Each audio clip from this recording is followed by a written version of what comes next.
So, today we are going to discuss the infiltration and how predators weaponize advocacy.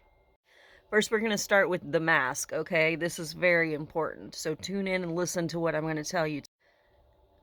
Charismatic individuals enter advocacy spaces using virtue signaling, and they adopt the vocabulary of the healing to build a shield of perceived righteousness. This leads to institutional negligence. And the reason why this is permitted is because organizations fail to vet or they ignore public records like CSAM and trafficking convictions. And this isn't just because they're trying to be kind, it's because they're being grossly negligent. So then, once these people have infiltrated that space, then comes the emergence. And that is once they have influence and they don't just exist in the space, they begin to reshape the space to serve their ego and their safety, but not the survivors that are in that space. So then let's talk about the mechanics of cult logic and flying monkeys, okay? Talking about how they maintain power, all right? So they brainwash, and this produces the cult mentality. And they do that by isolating dissenters or anybody that might come up and speak against what they are doing wrong. And so then they create an us versus them logic. This is a narrative where questioning the predator is labeled as attacking of the movement, being without empathy, and simply trying to cause a problem because they're a hater. I touched on this on another video already. Then they send in their flying monkeys, and this is their followers who go swarm the people that are actually out there showing the true receipts of what this person has done and showing that there is a danger that needs to be made aware of. So when the awareness is brought to the danger, the mob doesn't look at the facts and the public record existing in the receipts that have been shown. No, instead they attack the messenger's character to try to diminish the threat, which is what people are literally doing to me and Simona as we speak right now. Which all I got to say is, Simona and I know who the fuck we are. Who the fuck are you? But the most important problem here is the victim impact, and that is the core of the ethical breach that we're discussing right now. So the dismissal of the trauma, when we fail to address this specific rhetoric that is used to deflect responsibility, statements like, why can't you move on, or people change, are used to tell survivors to their faces that their discomfort and their triggered trauma are irrelevant. Who in the hell are you to tell that to people and call yourself an advocate or an activist? That leads to erasure of consent entirely. Every person in an advocacy space has the right to informed consent. Every single fucking person. That means anytime a new person gets brought in or meets this person, they need to be transparent and taking accountability so that that person can make a decision on informed consent on whether that is something that they want to be involved in. And if they are a trauma survivor or they are an advocate for trauma survivors and they mention that this makes them uncomfortable, that's not the opportunity for you to double down and insist that your perspective is correct. No, it is not. Every person in an advocacy space has a right to informed consent, period.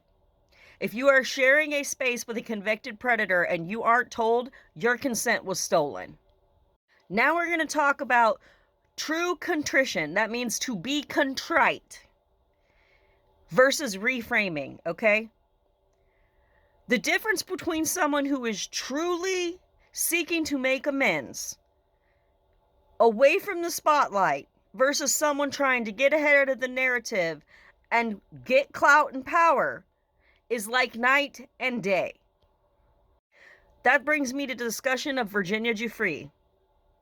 Virginia Roberts Giuffre, excuse me. Rest her soul. When truth is the goal, like it was with Virginia,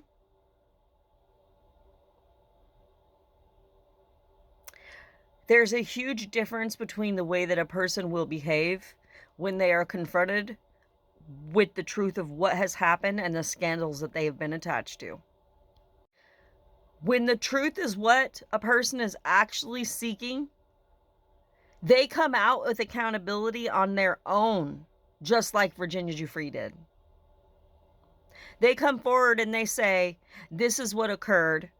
And every time someone asks about their past, they're open and completely honest. And not only that, they do things in order to make sure that every space that they enter, people have informed consent and that there is a trauma-informed consensus in that space so that no victims are further traumatized.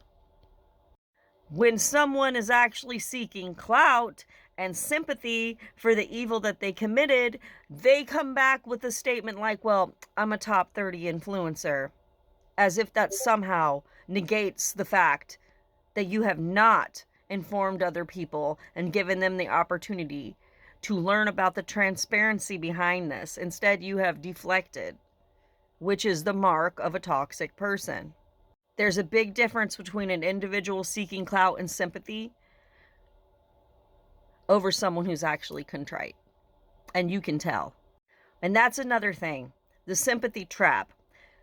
Predators often use sob stories about their own past and their supposed growth to manipulate the natural empathy of advocates and those who are easily manipulated mentally and emotionally swayed. This is a person that was convicted of pandering. That should already tell you that they're capable of doing that and that they've been convicted of doing it. That brings me to the duty of advocates and activists. This is a call to action. You have to define boundaries sternly or you don't care about victims. It is not the job of victim advocates to rehabilitate offenders. That is a separate clinical process that happens outside of victim-centered spaces. And I cannot diagnose anyone, but I can tell you pattern recognition, and you can ask a therapist if that is not true.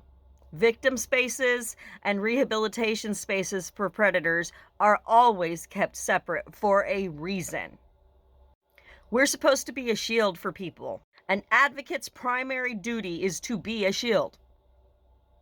Your job is to ensure survivors are defended and shielded from people who might re-trigger their trauma. You have a trauma-informed duty, meaning you need to be trauma-informed, and if you're not, you need to go learn how to be. There is no room for argument here. This is an absolute necessity if you're going to be working in advocacy and activism. You must be trauma-informed. Any space that gives a platform to a convicted predator is by definition not a safe space. Period. It's a breeding ground for a fucking cult.